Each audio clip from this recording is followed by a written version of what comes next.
Hi, welcome back to the channel. My name is James. I wanted to bring you another video on proper care, I guess, and maintenance of the RV. Of course, I'm living in this one, but this is something to check on whether you're going in to buy one. You need to check this periodically on your own RV.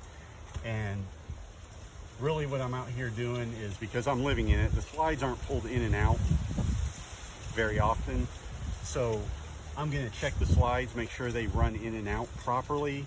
Of course, I make sure there's nothing in the way inside the slide, no toys, clothes, pets, animals, especially, and debris in front of the slide. I go on top of the roof.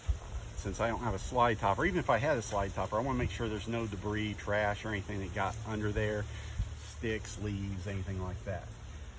So I also come out and I check these seals and gaskets, make sure they're properly mounted and secured to the unit, make sure there's no cracks, splits, dry rotting, which is very important. This is essentially the only thing keeping from water and trash getting into your unit. So I want to make sure these are well taken care of, they're in good shape.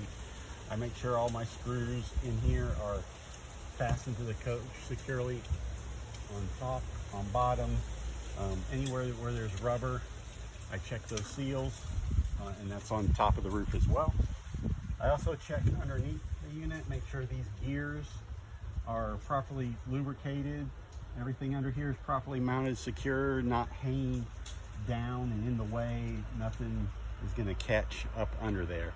So I check that periodically. It's good that, or in my opinion, I guess it's good to run the slide in and out once a week, once every couple weeks, just and check everything on it, just to make sure everything's working properly.